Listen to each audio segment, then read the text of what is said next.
बऱ्यापैकी जाम होते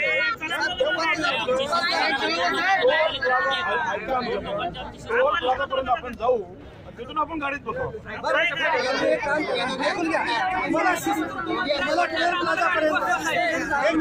आता साहेबांनी सांगितल्याप्रमाणे तुमचा उद्देश सकाळी लवकर जातो व्यवस्था करू का सगळे माझ्या घरचे माणसं करू का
अखेर पोलिसांनी या ठिकाणी दोन कार्यकर्त्यांची लाईन करून पुढे जाण्यासाठी परवानगी दिलेली आहे। त्यामुळं कामोठा या ठिकाणी जो हा मोर्चा अडवलेला होता तो मोर्चा या ठिकाणी पुन्हा सुरू झालेला आहे आणि धनगर आरक्षण हा जो अखेरचा लढा आहे या लढ्याला या ठिकाणी पुन्हा एकदा सुरुवात झालेली आहे। व्यत्यय आणले जात आहेत वारंवार पोलीस प्रशासनाकडून, त्याचबरोबर वरिष्ठांचा दबाव जो आहे तो मोठ्या प्रमाणावरती या ठिकाणी दिसून येतोय। आपण बघू शकता सर्व धनगर नेते जे आहेत ते खांद्याला खांदा लावून या ठिकाणी लढत आहेत।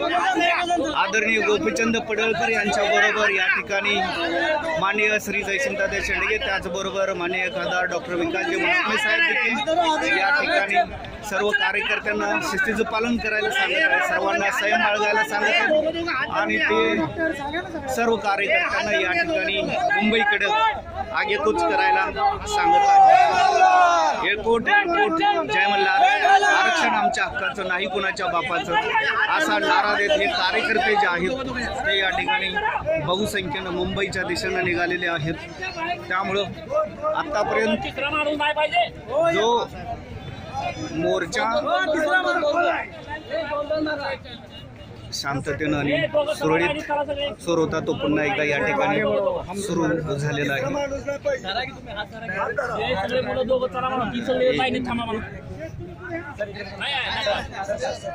त्यांना म्हणावं शिस्तीत करायचं नसलं घरी जावं म्हणा, पण इकडे बिघडू नका आंदोलन।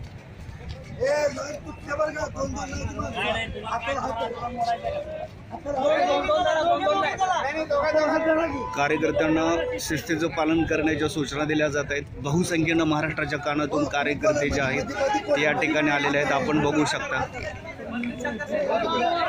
महाराष्ट्रातून हजारोंच्या संख्येनं हे कार्यकर्ते आलेले आहेत। मात्र आशा आहे की लाखोंच्या संख्येनं कार्यकर्ते जे आहेत, समाज बांधव जे आहेत ते या ठिकाणी दाखल झाले पाहिजेत आणि जोपर्यंत लाखोंच्या संख्येनं समाज बांधव आपल्या घराबाहेर पडणार नाही तोपर्यंत सरकारवरती दबाव येणार नाही। त्यामुळं असेल ते आपल्या हातामधलं काम सोडा आणि आंदोलनामध्ये सहभागी व्हा, कारण ही अखेरची लढाई, शेवटची लढाई, आचारसंहिता लागण्याची वेळ बांधवांनो जवळ आलेले आहे. लोकसभेच्या निवडणुका या ठिकाणी घोषित होण्याच्या मार्गावरती आहेत.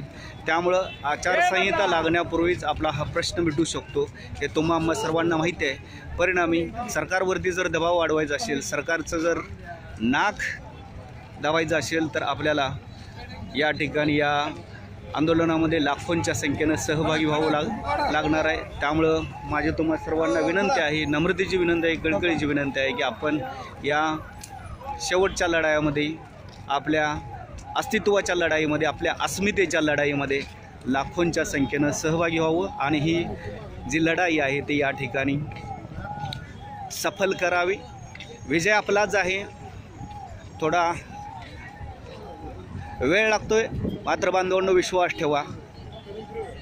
यामध्ये सर्व कार्यकर्ते ज्यांनी अनेक आंदोलनं हाताळलेले आहेत, अनेक आंदोलनामध्ये हिरिरीनं सभा घेतलेल्या आहेत, अनेक प्रकारच्या खस्ता खाल्ल्या आहेत, असे शेकडो हजारो कार्यकर्ते या आंदोलनामध्ये पुन्हा एकदा नव्या जोमाने सहभागी झालेत आणि त्याचाच हा दृश्य परिणाम दिसतोय. नवी मुंबईमधली ही दृश्य आहेत. नवी मुंबईच्या रस्त्यावरती हा पिवळा जनसागर जो आहे, पिवळा जनसैलाब जो आहे तो उसळलेला आहे. आपण बघू शकता सर्व कार्यकर्ते आपल्या पाठीला बॅगा लावून, त्याचबरोबर त्या बॅगेमध्ये पाण्याच्या बाटल्या, घरची भाकर बांधून या ठिकाणी हे कार्यकर्ते जे आहेत ते स्वाभिमानानं सहभागी झाले आहेत. पोलीस जे आहेत ते या ठिकाणी सर्वांना सूचना करत आहेत. बांधवांनो ही अखेरची लढाई आहे आणि या अखेरच्या लढाईमध्ये सर्वांनी सहभागी झालं पाहिजे अशी माझी आपणा सर्वांना नम्रतेची आणि कळकळीची विनंती आहे. मी वंचित बहुजन आघाडीचा प्रवक्ता असलो तरी देखील आरक्षणाच्या मुद्द्यावरती आदरणीय गोपीचंदजी पडळकर साहेब यांच्या खांद्याला खांदा लावून या लढाईमध्ये सहभागी झालेलो आहे. आणि बांधवांनो, एक पत्रकार या नात्यानं ही सारी दृश्य, या ठिकाणची सारी अपडेट्स जे आहेत ते मी तुमच्यापर्यंत पोहोचवण्याचा प्रयत्न करतो आहे. बांधवांनो, सुरुवातीपासूनची ही जी दृश्य आहेत ही मी तुमच्यापर्यंत घेऊन येण्याचा पुन्हा एकदा प्रयत्न करतो आहे. आपण बघू शकता